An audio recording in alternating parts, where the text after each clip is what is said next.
It's time for the absolutely, I'm on my way, completely, I'm almost there, random, why are there so many stairs?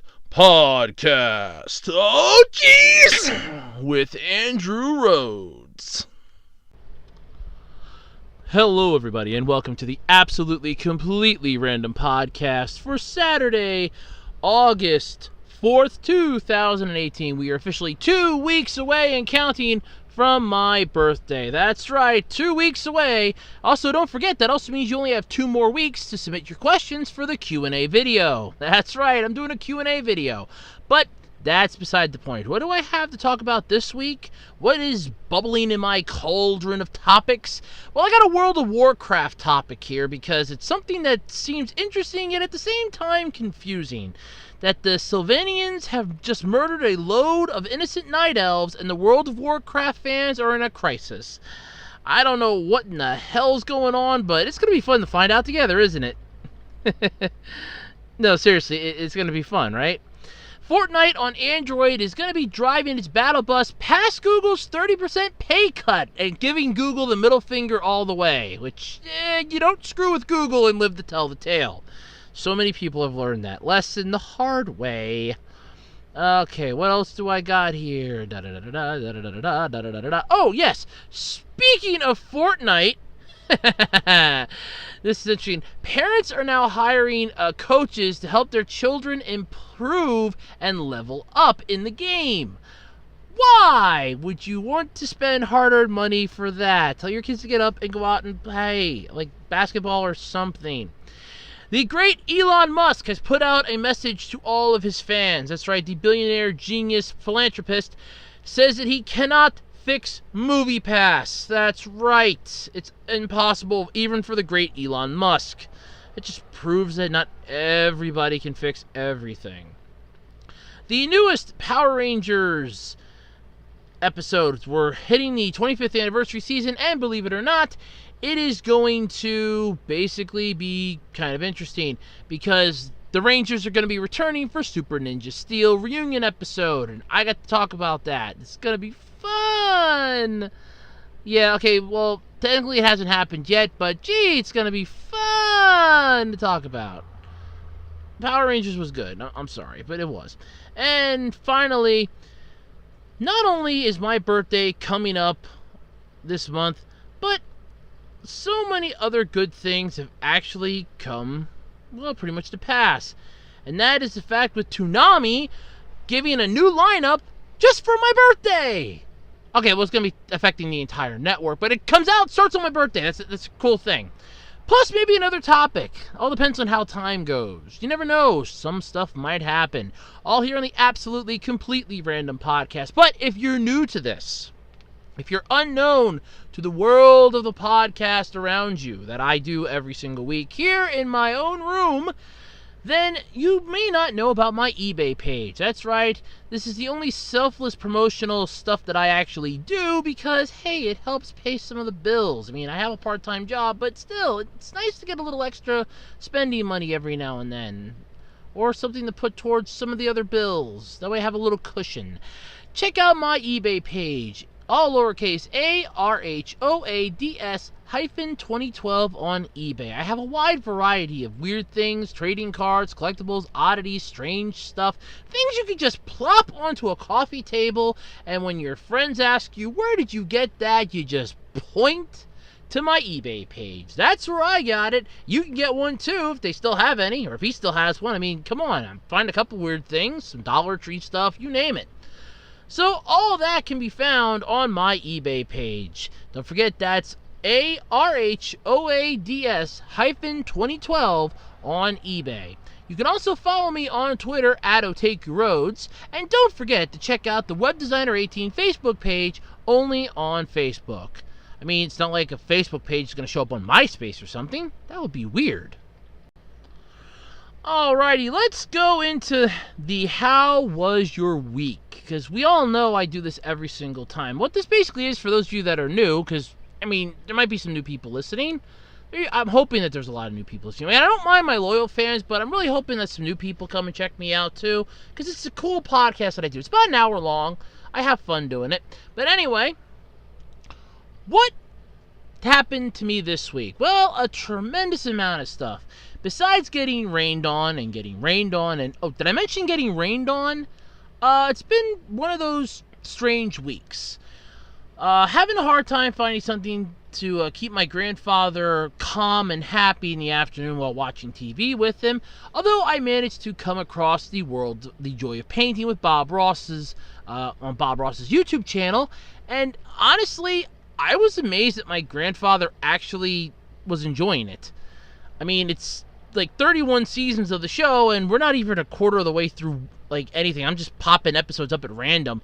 So yeah, it's actually quite good that, hey, look, I found something we can watch. It keeps him happy, and I honestly am just content with the fact that, hey, I don't have to listen to him scream and complain. He likes watching him paint the picture. Hey, this works. I mean, it's difficult finding something to keep anybody happy, really, but I mean, when you start watching the same stuff over and over and over again, it's going to eventually get boring. There's 31 seasons of stuff that we can watch. It's going to be a lot of fun. Helped my uncle out yesterday with a little project that had to get taken care of. He was doing an auction today, and he needed some help setting up the food, so that all he had to do was just go out this morning, and boom, he's done. And if anybody out there, before I go any further into this, if you notice a difference in my voice, I'm trying a new position for my microphone.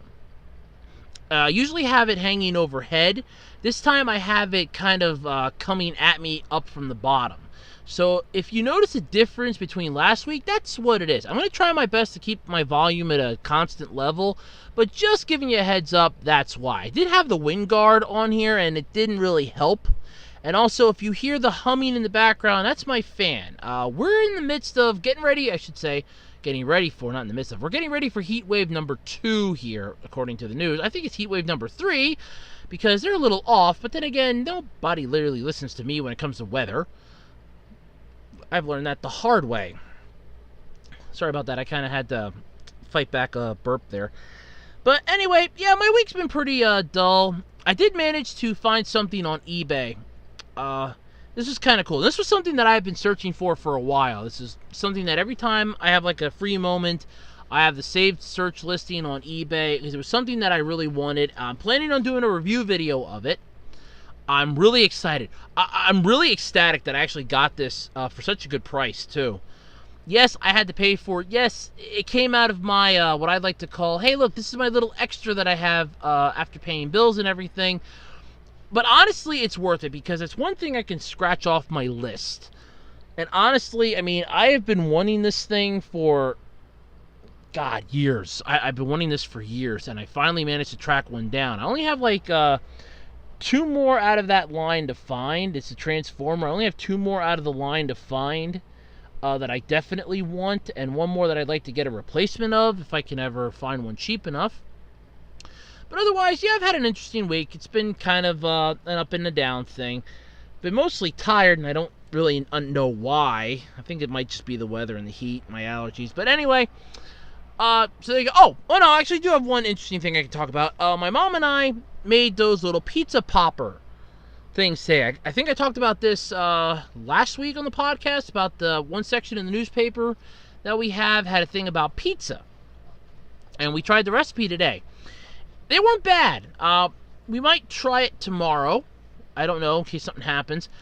We kind of think we have an idea as to how to make it a little bit better, but yeah, it's not too bad. It wasn't bad. I mean, they were actually pretty good. I won't deny that. And then we watched National Security with my grandfather today. That was our family movie thing. We always do this every weekend. We watch 2 movies every weekend, unless one of us is like sick, or if I have to work nights or something, then I'll have to be asleep during the day, in which case it really sucks. But yeah, so either way, it's been kind of a interesting week. But besides that, let's jump into the podcast, because I'm almost at my 5-minute mark here. Alright, so let's just jump in with this World of Warcraft nonsense. I don't understand the World of Warcraft. And in all honesty, I thought the game was dead at this point. You don't really hear much about it. The last thing I had heard about it, they came out with that Panda, the Kung Fu Panda stuff. Then Martial Arts Panda. That was the last thing I had ever heard of this thing. Besides that, abomination of a movie that royally bombed in the theaters here in the U.S., but was saved by the international release, which just tells you that it wasn't a good idea. Yeah, so I really didn't know much about World of Warcraft. I honestly thought it was dead in the water, but I'm pleasantly surprised. So, this topic caught my attention. The Sylvanians just murdered loads of innocent night elves, and now World of Warcraft fans are in crisis. I have no idea what they're talking about either until I read some of the article. So, the World of Warcraft has seen one of its most famous characters destroy one of the game's most famous locations, and reaction has been mixed to say the least. So, War of the Thorns is an in-game event designed to set up expansion battle for Azeroth. In it, the Alliance and the Horde clash once again with Sylvanians, I hope I'm pronouncing that right by the way, in charge of Team Red. Basically, I want to say it's like a marketing stunt. At least that's what I kind of gathered from it. It's like some new event and they're just really hyping it up. The article goes on to humongous things here. So apparently there's a cataclysmic event was revealed in an animated short made by Blizzard and released called Warbringers Sylvanians. In it, Sylvanians is depicted as a brutal, cold, evil person filled with hatred. She callously orders the destruction of the World Tree, murdering the innocent night elves who call it home. In short, Sylvanians have gone off the deep end. Yeah. Like I said, and I'm going to say this, I thought honestly that the game was dead at this point. So you're getting hordes of, horde players, I should say, feel they've seen all this before in the run-up to expansion Mists of Pandaria expansion. Then Horde leader Garrosh Hellscream invaded and destroyed Theramore. Like I said, it's basically, it almost seems like they're copying and pasting stuff from previous stuff, at least according to the article. And I'm just going to flat out tell you, I thought the game was dead at this point. I mean, I never heard anything about it anymore. I keep seeing ads on YouTube for League of Legends, and my former coworker told me that that's basically dead in the water. So it's one of those, I don't even know if it's even accurate anymore. Really, honestly, I just don't care either. But there might be somebody out there that's a huge fan of World of Warcraft they may not have known. So yeah, here you go. Whatever the case, though, they know this for sure. The World Tree is no more, and as a night elf, till I die, this means war. The article, who was written by the person that wrote it, apparently plays as a night elf. So the night elves are going to be having tremendous amounts of war. But here's the thing, though. The video on the Sylvanians video on YouTube has had 38,000 likes and 14,000 dislikes. So almost literally half. And I mean almost. You're looking at like another 5,000 to make it a perfect 50-50 there. While the likes outnumber the dislikes, the number of dislikes is huge for a World of Warcraft video. So this is kind of an interesting thing here. So this is kind of wondering now the concept of, is this something that they've done that may anger the fans? Because let's face it, with a game like this, I will constantly reiterate, I thought was already dead. If the game's still going and you anger the fans that are playing it, you may not have the fans anymore to play it. Simple little, give and take there. If the fans don't like the game anymore, they're not going to play it anymore, and you're not going to have a reason to have the game anymore. So it's sort of a mixed bag. Either way, though, I don't understand what is going on in the World of Warcraft. I never really did. I still don't understand that game. I know what it's basically like. I've seen South Park. It's one of my favorite episodes, Make Love Not Warcraft. In fact, it's one of the few episodes that I will, if it would ever be on and I had cable, I would watch that thing, because it's one of my favorite episodes. In fact, it's my all-time favorite, to be honest with you, because it's just an interesting episode. I kind of like it. But yeah, I don't know what the whole deal is with this. Somebody out there that plays World of Warcraft, if you're listening to my podcast, do me a favor, put down in the comment section, explain to me what in the hell's going on. Because I read the article, but I'm assuming that I have to be in with the lore and deep lore. It just caught my attention because I thought this game was dead. I've never heard of anybody playing this anymore. mean, there are probably dedicated Let's Players on YouTube still going to town on this, but I have not heard of anybody playing this anymore. So like I said, I honestly didn't know this thing was still going on. I honestly thought this was dead in the water. I didn't know it was still going. So yeah, if anybody out there plays World of Warcraft and you could explain to me in the comments what's going on, I would appreciate it, because this makes no sense to me. So they burned down the World Tree, Dark Elves have been murdered, and it's all-out war. That's all I've gathered from it. If that's the gist of it, fine. Basically, now I guess Dark Elves are screwed. If they exist anymore, they're now a fleeting extinct race, and the Sylvanians are a horrible race of people and elves that will now have to be tracked down, hunted down, and basically gotten revenge upon. And there's an old saying, if you're ever searching to start revenge, you're best off starting by digging 2 graves. It's very true. You don't look for revenge. So if that's the case with this, if this is an entire revenge event, your best bet's to start digging 2 graves. And that's basically one for you and one for them. But anyway, yeah, so that's what's going on apparently in the World of Warcraft. Whole bunch of strange stuff's happening. I haven't got a clue as to what in the hell is going on. But if anybody out there does, please explain to me. I mean, I would pull up the YouTube video, but honestly, I just don't want to, because it's probably going to have more questions than answers for me. So yeah, that's all I have to say on that. Alright, time to go on to something that I actually kind of found really interesting. So Fortnite, I got 2 topics for this subject. So Fortnite's coming to Android systems, and they found a way to get around Google's 30% cut. Now, for those of you that don't know what this is, here's what it is. Any app that goes through that goes on tablets and that has to go through the Play Store. And when it goes through the Play Store to install it, you gotta piss up 30% of whatever you get on it to Google. Because Google has exclusive rights for Android stuff. Although, I think there was a court case now that's given them less power in that. No, honestly, I don't care. I use Google for all my stuff anyway, so it doesn't bother me if I buy an Android tablet and it has Google on it. I don't care. That's perfectly fine. It's what I want. But apparently, that's going to be a problem, though, if you want to get some money out of this. So Epic Games has found a way, at least if the XDA's report is accurate, mind you, they have found a way to not have to piss up the 30% of Android purchases to Google, which is going to be huge, because that's going to hurt Google, because this is a game that brings in a crap ton of money.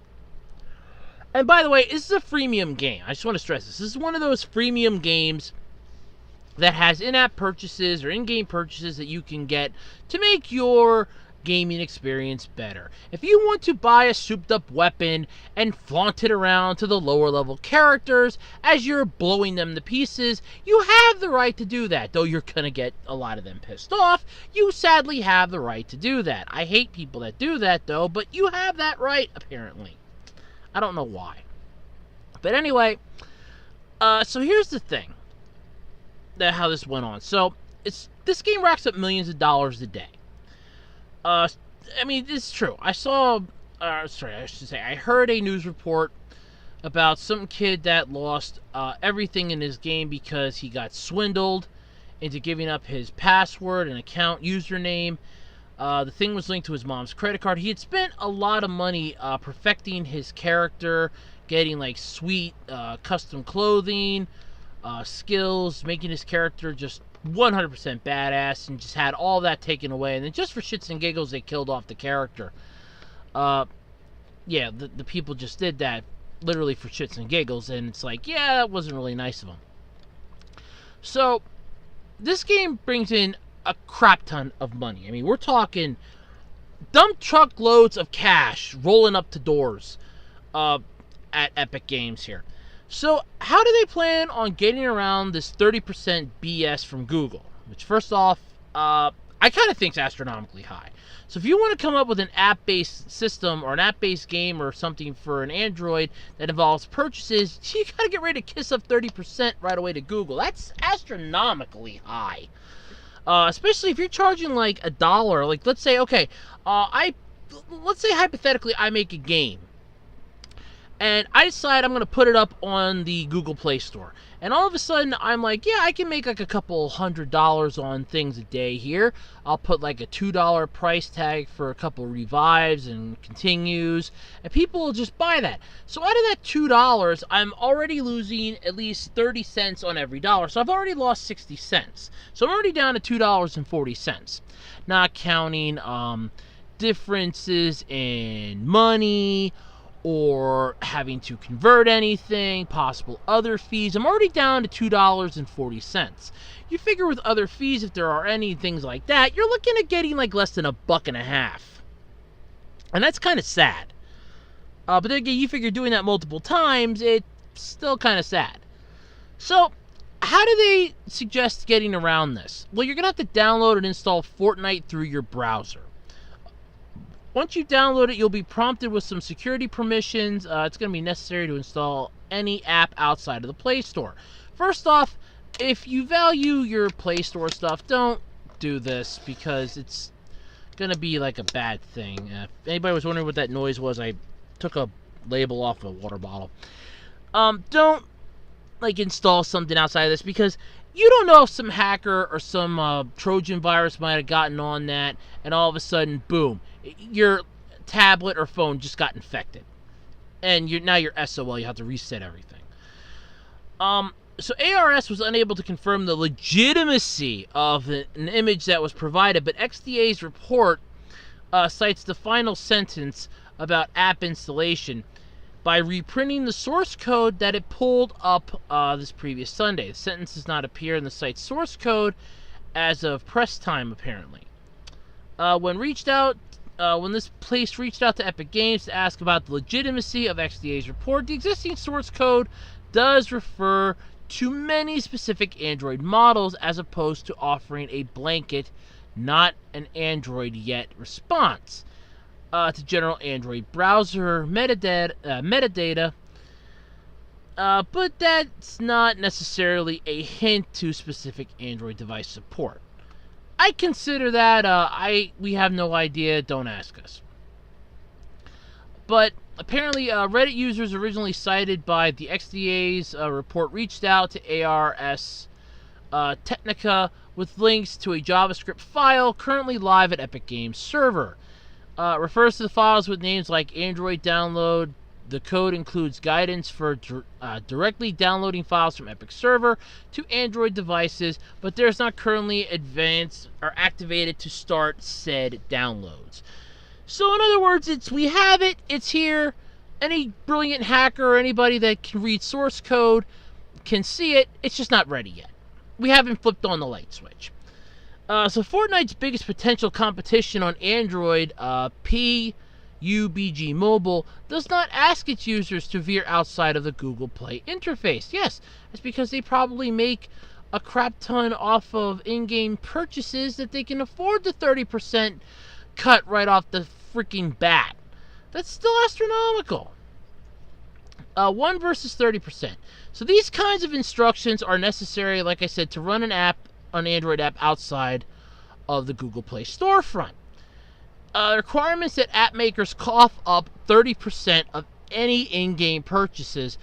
Fortnite's 1 versus 100 Battle Royale mode does not require any payment to start playing, but its paid Battle Pass system lets players unlock a litany of cosmetics on top of pay-as-you-go purchases for outfits, dances, and other cosmetics. So yeah, you get all that crap. And considering the estimates for how much money Epic Games is making off of the iOS version of Fortnite, roughly $27 million in June, by the way, unsurprisingly sees hints that Epic Games would take advantage of Android support for app installs outside of Google Play interface. Most of Fortnite's other platforms do not offer similar in-app purchase workarounds, but Epic set a precedent with the game's PC launch last year. Epic's own game launcher includes its own payment interface, which, when established years prior, to handle payments for Unreal Engine 4's marketplace. Yeah, that's a major thing here. Basically, and I'm going to say this, it seems like they want to give Google the middle finger, yet Google can easily come out with a workaround for this, because they can make it so that they can block any third-party app that is being downloaded outside of the Play Store. And I don't think Fortnite and I don't think Epic Games realizes this, because think about it this way. Google's going to operate on that. They're going to want that 30%. I mean, how much stuff out there on Google that has in-app purchases makes a crap ton of money? They are going to want that 30% like it is nobody's business. And they're going to get it. If that means that they have to come up with a code that they have to send into Android devices that says, hey, you cannot download anything outside of Google Play stores, it's automatically banned or blocked, you're going to be SOL. If it comes up as an exe file, or if it's a file that they register as, oh my god, this is an app, you're SOL. Because they're not going to deal with it. And honestly, it's not that difficult to do. All you have to do is write up a program for it. And if hackers on Reddit, and I just want to stress that, because if people and or hackers on Reddit, I don't want to say all Reddit users are hackers, there are just some regular people in there too, but if they can pretty much find source code or JavaScript files that shows that there's an Android device system for this, that they're all set and ready to go for this, there's a good possibility that some egghead at Google, because they don't just hire people that used to work at Sizzler. No. They look for the creme de la creme. They get the top notch. While everybody else, I'm trying to use like a decent food analogy here to try to anybody can figure out. Instead of buying dollar store meat, like let's say you go to a dollar store, and I'm not talking like Dollar Tree, I'm talking like a regular dollar store. It just says, dollar store, where everything is $1 or less. And they have a bunch of meat. You can see the flies buzzing around the bed. It still has 2 days before it goes bad. And it's even in a freezer or a fridge and everything. It's still got like 2 days before it goes bad. That's what people consider that Google gets. Whereas Google is shopping way across town at the rich and fancy store, where they can score, high-end coders, high-end programmers, that they can sit at a desk, pay them astronomically large salaries, and say, here you go, sit here, code for us, you never have to do anything else. That's all you got to do. Here's your first project, we want it by the end of the day, and they will go to town, because they're getting paid a crap ton of money. And like I said, Google will try to find their way to get this 30%, come hell or high water. It's very simple. And plus, if you're using an Android device, most Android devices are Google related. So they have Chrome. Unless you installed a different browser, which, hey, you have to have downloaded it either through the Play Store or through Chrome, Google can find it. Google can shut that thing down or put in a code for it that says, hey, you can't download this type of stuff outside of the Play Store. You must go to the Play Store to download this. You're right back to being SOL again. It sucks that that's what happens, but that's what happens. Stuff like this happens with this. Yes, it's a bad thing that can happen. Yes, it's horrible to think about, but it's true. But you also get this, though, that was part of the article. So you have Android's built-in malware scanner is getting a failing grade. The workaround exposes a lot of Fortnite's younger players to the idea of side-loading apps, which requires disabling certain default Android protections, which scammers can take advantage of reckless Fortnite players on PC who have installed cheating patches, which I remember hearing that they're busting on those things too. Amazon's pushed multiple apps to Android users in similar fashions, including the Android Marketplace for an Android app purchase and the original Amazon Video app. Amazon Video on iOS similarly, dodges paying Apple a cut by forcing users to switch to a web interface should they attempt to watch paid videos outside of any Amazon Prime subscription perks. So, I mean, like I said, they could easily just come up with 100% a code, pop it into their apps, and it's done like dinner. That's it. Then they're SOL and screwed, and they won't even know it. So that's the whole thing with that. But you have the complete opposite of this. So this is the second Fortnite thing I have. I'm just going to combine them both together here. Parents are now hiring coaches, okay, to improve their play for their children. So we all know that parents are going to want to spend as much time helping and encouraging their kids as they can. And parents are starting to invest in coaches in the same way they would for sports or academics. Sorry, I had to get a drink of water there.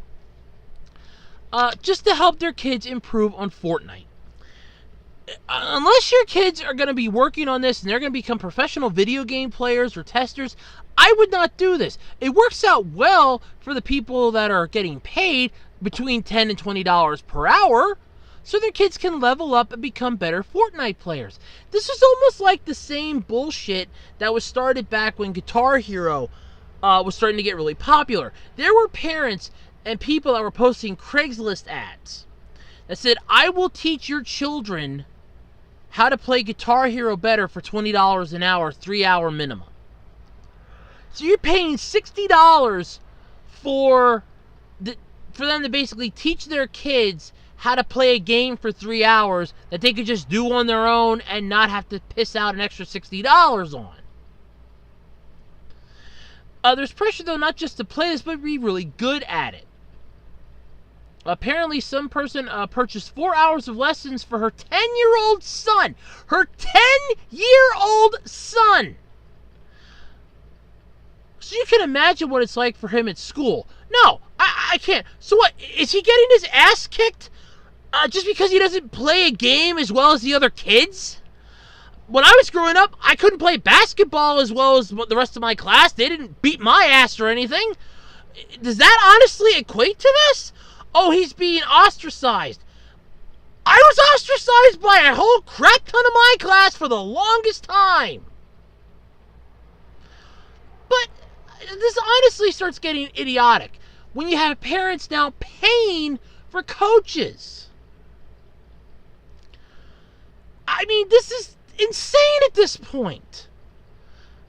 I mean, you're going to spend $10 to $20 per hour. You purchased 4 hours for your kids. So let's just go with the maximum here. At best bet, you're spending $40 to $80 here for your 10-year-old son to become better at playing Fortnite. Whereas he couldn't just learn by mistakes and become better on his own. I just can't wrap my head around this one. But parents are spending the money like this. Gamers are able to compete in 100-player lobbies in search of a victory royale as the last character standing. So it's basically, top of the hill or king of the hill style play. Basically, if you're the last one standing, hey, I win. I mean, this is honestly just freaking nuts. That's currently in its 5th season. But players are able to purchase skins, accessories, gliders, pickaxes, back bling, emotes using V-Bucks. V-Bucks, the game's digital currency. Those add-on elements present no in-game competitive advantage, but have generated massive revenue for Epic.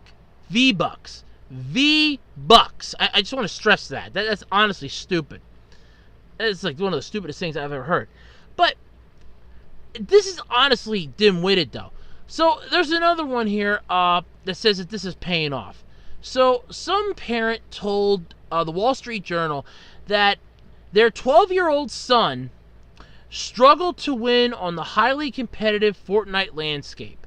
Now he'll throw down 10 to 20 wins because they paid for a coach to teach their kid how to play a game. They spent money on a coach to teach their 12-year-old son how to play Fortnite and not lose. I just can't scratch my head around this.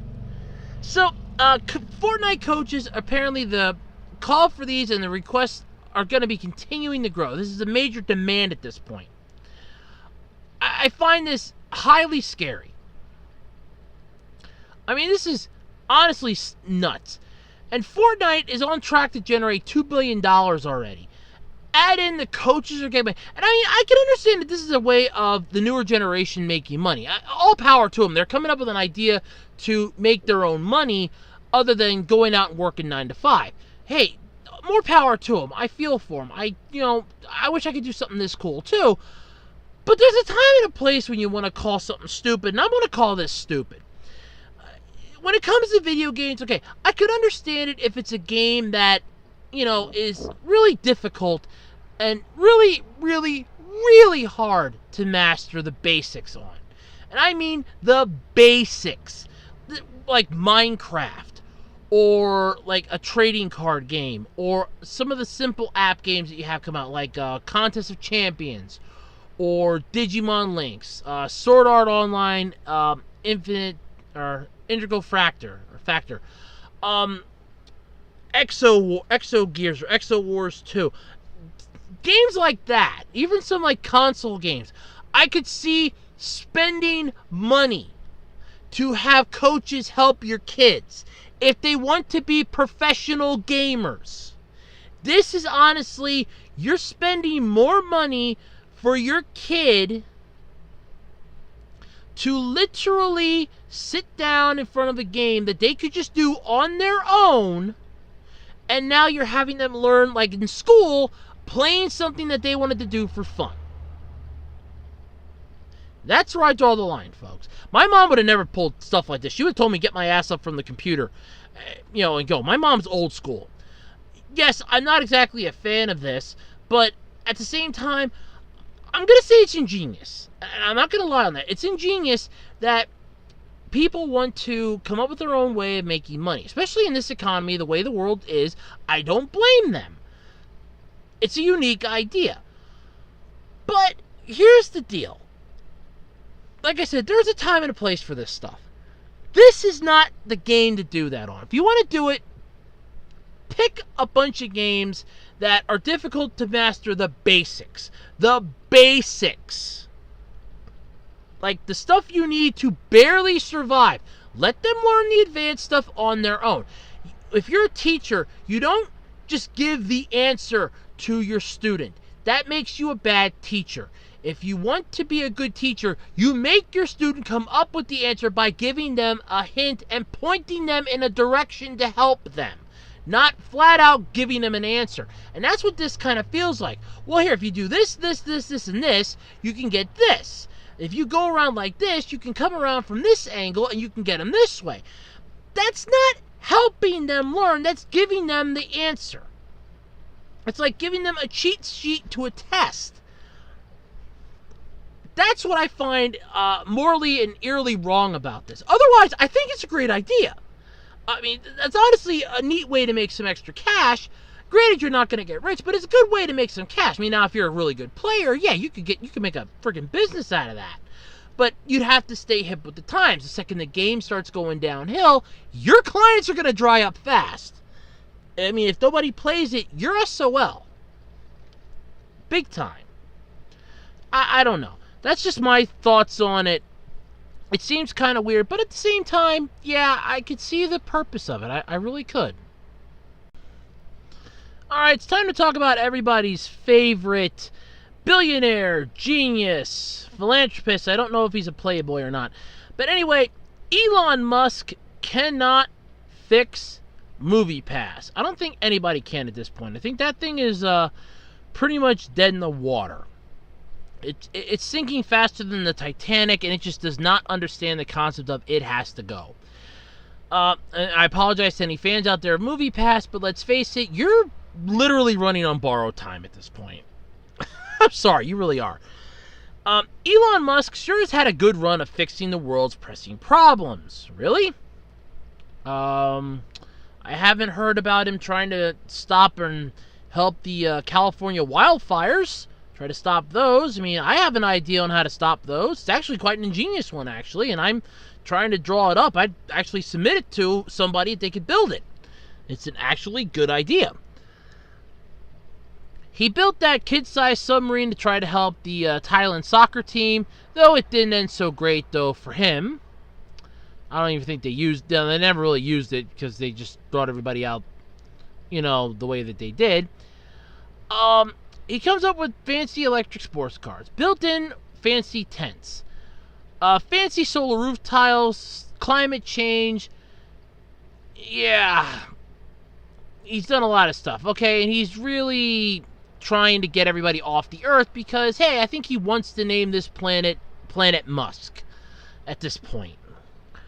So anyway, he can't fix MoviePass, and nobody can fix it. Now, for those of you that don't know what MoviePass is, it's a system that allows you to see free movies, one movie a day for an entire month if you pay a fee. And last week, it had a massive issue where it lost money. It actually came to the point where it couldn't even be used because they owed money. They had to borrow $5 million just to get the card activated again.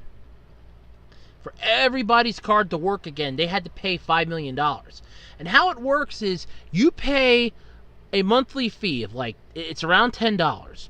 You pay that fee, then what happens is because you paid that fee, you now can go see one movie a day for free, out of a set list though, mind you, and MoviePass will reimburse the movie theater for your ticket. So, as interesting as that is, I'd like to stress the following. It costs an arm and a leg. No, it's costing MoviePass more money than what they're making off of this. So, for MoviePass, yeah, sure, okay, you're paying MoviePass $10 a month almost. If your movie ticket costs $10 or more, you are costing them money in large letters there. And if some person, I can actually just use it. So let's say that one person pays $10 a month to go see one free movie a day for the entire month. That's 30 days. Let's go with a 30-day month here, one movie a day. That's $300 at the end of the month if the movie costs $10 per ticket. Out of your $10 that you gave MoviePass, they have lost $290 for that month, just on you alone.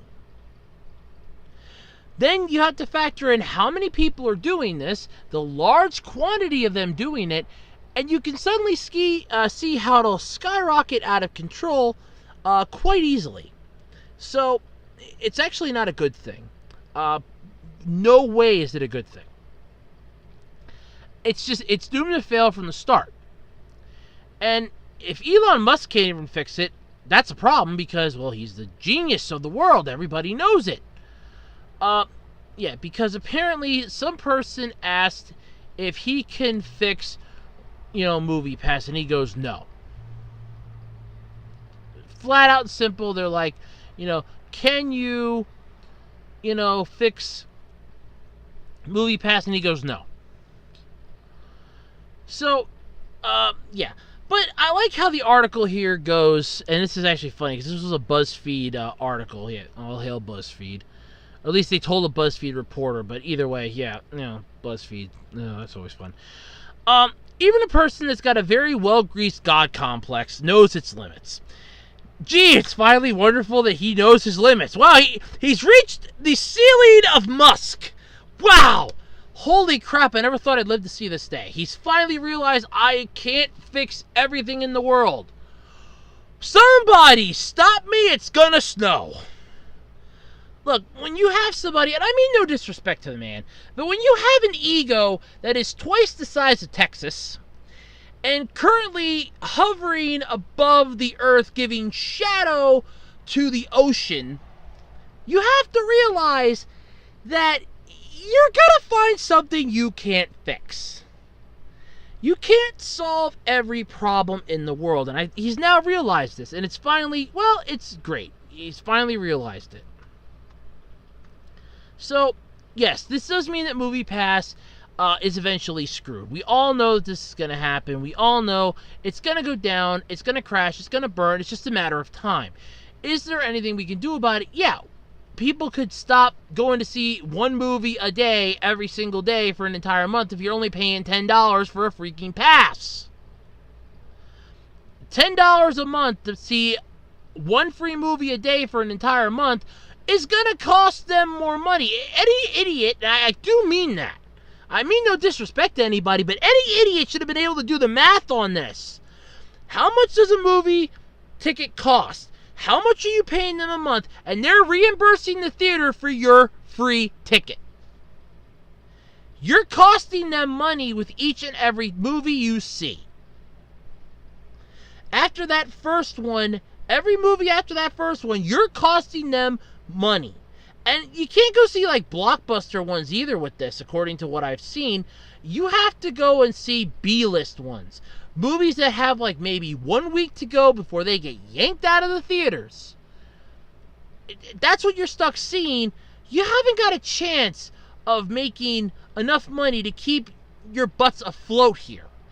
I think MoviePass should have realized that a long time ago. This was a stupid idea. I like how Pat Contry last week said that he should come up with a game rental system where he will literally, you pay him a monthly fee, and you go to the store and buy any video game you want. He will reimburse the store for your purchase. He'll be broke in a day, because people will go and buy $50, $60 games. So he'll put out a list that you cannot buy any games that are brand spanking new. You can only buy games from these stores. You cannot buy games from online sources. Ad infinitum, so on and so forth. That's something that I think MoviePass, if it wants to survive, it has to do. They got to go, okay, you can't see these movies, which they already have set as a list of movies you can see. You can't go these times during the day. So you can't like pick, I want to go at a 9 o'clock movie, because then you're costing them more money. This should be, if you want to go see the free movie, go during the matinee when it's under $10.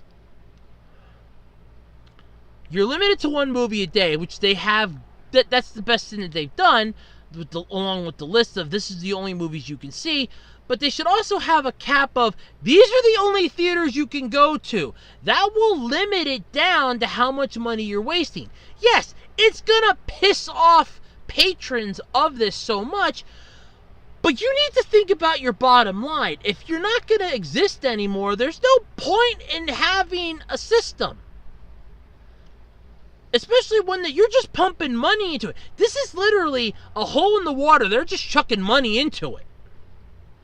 They might as well just start backing up Tonka trucks filled with dollar bills and just, tip them over and watch them just go right into that hole. Because that's what's happening with this. It's just going to go right in the hole. Right in the hole. And it's gone. And that's the whole point. But I don't know. Maybe they'll find a way to fix it. Maybe it'll right itself, or maybe it'll just eventually do what it looks like it's going to do, and that's just disappear into the wild blue yonder. I can't tell. I don't know, but something's going to happen. It's not going to be good, whatever it is. Power Rangers. I have my ups and downs with this. The newer stuff that Saban came out with. All right, let me just explain it this way. Everything past Super Mega Force is stupid at this point. Everything past Samurai was stupid. Mega Force, Super Mega Force, Dino Charge, Super Dino Charge, or Dino Supercharge, all of it's just idiotic at this point. And they have to do the super stuff because of a Nickelodeon clause that you can only have X amount of episodes per season. Thanks, Nickelodeon. But the 25th anniversary of Power Rangers, you're getting the first look at the Rangers returning for Super Ninja Steel reunion episode. Yay! So more phenomenal! The Saban's Power Rangers franchise, which should be Hasbro, because they bought the rights to this, but yeah, it's not going to take effect, I think, till next year anyway, is celebrating its 25th anniversary this year. 25 years, my God. Whew. Damn, I feel old. I was 3 when that came out. 3 or 4. Damn, I feel old now. Oh man, do I feel old. And longtime fans already know what that means. An epic team-up, bringing together Rangers of the past and the present as they fight for good and evil to defend the world and our way of living. So the Super Ninja Steel Rangers are going to be joining forces with their legendary predecessors to save the world. IGN exclusively revealed 3 of the returning Rangers, and to no surprise, one of them is the granddaddy of all Power Ranger fans, Jason David Frank. That's right, Tommy Oliver is coming back, but on top of him, we're also getting Kat, played by Catherine Sutherland, and Wes from Time Force. I don't remember who played his character. I think it was Jason Faust, I think? That sounds oddly right. I could look it up, but I don't want to. It sounds oddly right. But anyway, those are the 3 as of right now that are coming back. There's an exclusive trailer which is up online, courtesy of IGN's YouTube channel, I should say, where you can view the trailer and get to look at them preparing to morph. Whoa, it's morphin' time. Oh, okay, yeah, it was Jason Faust. I just read up a little further in the article. It was Jason Faust. I was right. Or Font. Font. The hell? Font. Okay. F-A-U-N-T. That's weird. Okay, but Jason David Frank is coming back as Tommy. No surprise there. He does this stuff for the fans, and we are grateful for that. He was originally the Green Ranger, the White Mighty Morphin Ranger, the Red Zeo Ranger, the first Red Turbo Ranger, and the Black Dino Thunder Ranger. Catherine Hillard, who was played by Catherine Sutherland, or Kat Hillard, I should say, was the second Pink Mighty Morphin Ranger after Amy Jo Johnson left the series, the Pink Zeo Ranger, the first Pink Turbo Ranger, and then that was the end of her, because after she left Turbo, that was it. She came back, I think, for like a special... I think she came back during the Megaforce crap, and I don't even remember that because I try to block that out of my mind. And Wes Collins, played by Jason Font, the Red Time Force Ranger. More iconic Rangers from the past are going to be announced in the coming weeks. This whole thing is premiering on Nickelodeon. Or at least fans have speculated. And Nickelodeon is going to air the anniversary team-up at 8 p.m. on the 28th. The date that Mighty Morphin Power Rangers first premiered on the Fox Kids network. That should say something right there. Fox Kids has not been around for years.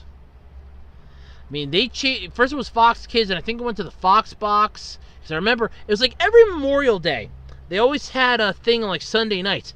Here, check out what's coming up next, this coming year on the Fox Box, or our new programming lineup for your Saturday morning programs. And I always got a kick out of watching that. So there is that. But anyway, I mean, the mid-season premiere, though, is set for August 25th at noon on Nickelodeon. So whether or not it's going to come out that way, I don't know. But if you can't get enough of Power Rangers, you can also check out Boom Comics' Shattered Grid storyline, because that's really good. I've seen stills of it. I've seen reviews of it. It is just amazing. Mighty Morphin Power Rangers and Go-Go Power Rangers comics, which includes the teams from Mighty Morphin Power Rangers Zeo, In Space, RPM, SPD, and Ninja Steel. My guess is that might be the ones that are coming out for the future team-up. Because you figure you're going to have Mighty Morphin, Zeo, and Time Force, at least. So you might have some of these other ones. Now, fans hated RPM, though, so I don't know why that would be on there. Fans really didn't like that one too much. That was why Disney tried to end the series, but then Saban bought it back. Good move on Saban, then they sold it to, Hasbro. Yay! And you all know how I feel about Hasbro at this point. They can't even make Transformers figures anymore that are good. They're going to royally screw up Power Rangers. I mean, I don't see how difficult it is to make a decent Transformer figure. I mean, seriously, it's... How? But anyway, it's going to be kind of interesting to see how that pans out for this new one. But yeah, There you go. We get the inevitable anniversary episode. Hopefully somebody will put it up online because I don't have cable anymore to watch it. It'd be really neat to at least see how they pull an anniversary special out of their butts. Especially for the fact that Nickelodeon, I think, has an issue with this.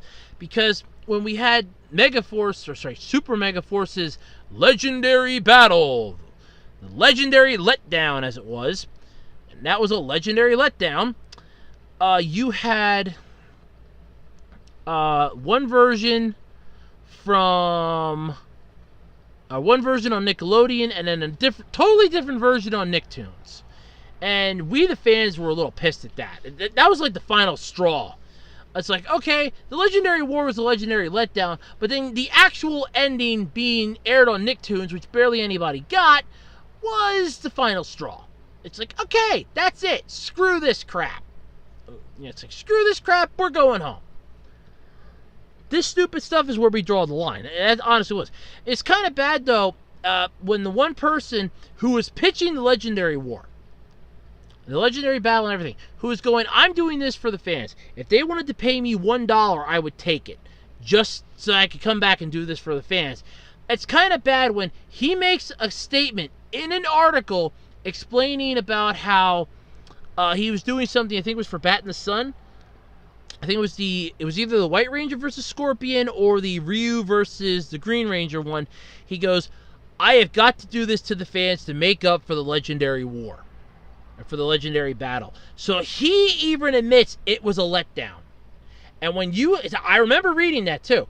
And it's kind of bad if you actually have one of the main actors who was pitching this for you for the longest time come out and say, yeah, this sucks. I got to make amends. That's kind of a bad thing. So we can prove with that Nickelodeon doesn't know what they're doing with reunions and team-up specials. So this kind of leads to the question of how are they going to do this without screwing it to the wall? Taking that, they're also using footage from Ninja, which featured a few of the Ninja Sentai series that came before it, like Hurricaneger and Kaku Ranger. You're gonna have... Oh, sorry, and... No, Hurricaneger and Kaku Ranger. Those are the only two. And, if you're using that, those are the only two, but yet Kaku Ranger didn't exist in the US. It was Mighty Morphin Alien Rangers. And Ninja Storm would be the only thing you could draw from, and that'll get old really fast because that's another one that fans weren't exactly too fond of. I wasn't fond of it for the storytelling. I'm not fond of it for why a majority of other people weren't fond of it, and I'm not getting into that. But I wasn't fond of it for the storytelling. The storytelling sucked.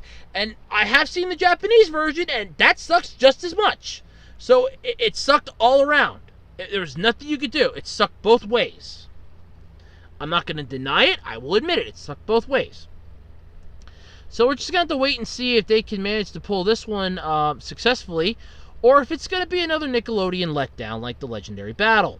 Because I don't think we, the Power Rangers fans, could take much more of that. I know I can't. Toonami. This is actually something that I'm kind of excited about. So, Toonami got screwed over so many times in its history with Cartoon Network, it's not even funny anymore.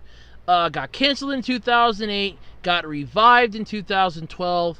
I still remember when that happened. I was just like singing joys. I think it was 2012 or 2014, but either way, it got revived. I was happy with that. Then came some sad and somber news. After getting extended half an hour, they started getting cuts throughout the program because Adult Swim and Cartoon Network were like, hey, nobody's watching you between 2 and 5 or 2 and 6 in the morning. It's time to start cutting your ass back.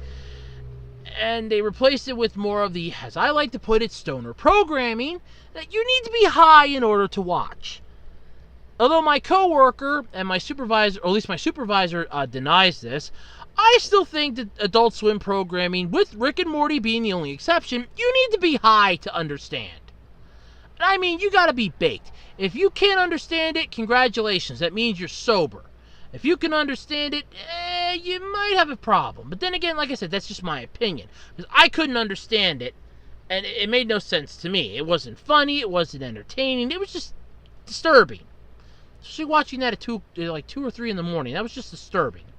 I miss the days when they would just show anime at from midnight to 6 in the morning. I remember when my grandfather was still working yet, and I was in high school. If I couldn't sleep, I'd just turn on the TV in my room. It's like, oh, cool, Trigun's on. I'd watch an episode of Trigun and then go back to sleep. It's like, okay, I had my fill. I'm feeling a little sleepy now, and I go back to sleep. It worked. I won't deny that. But yeah, so anyway, I love Toonami. I always have, always will. Well, if you love Toonami as much as I do, good news. They're kicking off the night half an hour earlier, starting August 18th. Yep, that's right. Besides getting the premiere of JoJo's Bizarre Adventure, Diamond is Unbreakable, and Attack on Titan Season 3, they're also starting at 10 p.m. And on the 25th, you're getting a double dose. That's right, a double dose of Attack on Titan Season 3. So their schedule may be shifting around, but starting on August 18th, you can catch Toonami every Saturday night from 10 p.m. to 4 a.m. And the lineup is as follows. So I'm going to try to do this as the best way, like Tom would from Toonami. So let's kick this off right, shall we? We're going to start the night off with My Hero Academia at 10, followed by Dragon Ball Super at 10:30. Coming in at 11 is Attack on Titan Season 3, with Fooly Cooly Progressive kicking up the reins at 11:30. At midnight, we have Pop Team Epic with their Bizarre Adventures, followed by JoJo's Bizarre Adventures, Diamond is Unbreakable at 12:30. Hunter x Hunter kicks off our 1 o'clock block, and Black Clover finishes it out. Naruto Shippuden and One Punch Man drive us home at 2 and 2:30 respectively. And Lupin the Third and Cowboy Bebop help close out our night between 3 and 3:30 respectively. Toonami, every Saturday from 10 to 4 on Adult Swim. And on the 25th, it's going to be My Hero Academia, Dragon Ball Super, Attack on Titan at 11 and 11:30, Pop Team Epic at 12, JoJo's Bizarre Adventure, Diamond is Unbreakable at 12:30, Hunter x Hunter at 1, Black Clover at 1:30, Naruto Shippuden at 2, One Punch Man at 2:30, Lupin the Third at 3, and Cowboy Bebop rounding the night home at 3:30. Toonami, only on Adult Swim. I mean, it's just so cool. So yeah, that's something interesting that you could look forward to because, hey, you know, we're getting a better lineup. It's one that's more deserving. Yes, it's starting a little earlier, but hey, I'm actually not going to argue with that. In all honesty, I kind of wish Toonami would just go from the start of Adult Swim on Saturday nights straight through to like 2, 3 in the morning. That, I think, would make fans extremely happy. Though Adult Swim and Cartoon Network are never gonna do that. Never gonna do that. I know they're never gonna do that. But anyway, that's that. I mean, yeah. So if you're a fan of Toonami, starting August 18th, in 2 weeks, your life's about to get so much better on Saturday night. Not that you're gonna have a date or anything courtesy of them, but you're gonna have a reason to want to stay home Saturday nights. A good reason. Holy crap! I have a bonus topic of the week. Yes, I have a bonus topic of the week, and believe it or not, it is a follow-up to a topic I talked about last week, Kamen Rider Zio. That's right, the series is premiering in September. It's going to premiere on September 2nd. That's right. The same weekend as the anniversary of the podcast. Woohoo! This is going to be the final of the Heisei era Kamen Riders, as the Japanese government is planning for the end on the Heisei era to be on April 30th of 2019, when the current emperor, Akihito, abdicates the throne for his son, Naruhito. That's right. That's actually how we got the Heisei era from the Showa era. So, yeah, there's a neat little trivia thing there for you. So that's something to look forward to. Anyway, Toei announced and revealed last week the next installment of Kamen Rider the tokusatsu franchise called Kamen Rider Zio. It builds the story as the last Heisei-era Kamen Rider. So it means we're going to get something after this. I'm looking forward to whatever it is. I mean, Kamen Rider at this point's so iconic, Japan, it's not even funny anymore. The new series is based on a time-traveling theme. The series' Zio title alludes to Joe, literally Lord of Time, with the titular hero wearing the Ride Watch and Ziku Driver, items that allow him to transform. The new Kamen Rider Zio power allows him to wear the suits of all the Heisei-era Kamen Riders and gain their power. Woo! Interesting! The story centers around a boy being born in the year 2000 who has a dream of him becoming a king. In the fall of 2018, the boy meets a girl who appears before him in a time machine. The girl explains that she comes from the future, the year 2068, so a whole 50 years in the future, huh? A hopeless future where a demon king rules and people suffer. The girl further explains that the boy that his destiny will be to become Zio, the same demon king to rule over the entire world. Ouch! That's a bad one there. The protagonist character is going to appear in the upcoming Kamen Rider Build movie, Be the One film that's opened up this weekend in Japan. I have not caught a single episode of Build. I've seen some clips, but I have not caught a single episode of Build. And that really hurts because I wanted to kind of see this one. It kind of struck me as interesting, but that kind of sucks that I haven't gotten a chance to do this. Ryuta Tasaki from Kamen Rider Agito, Ryuki, and Build is going to be directing this upcoming series.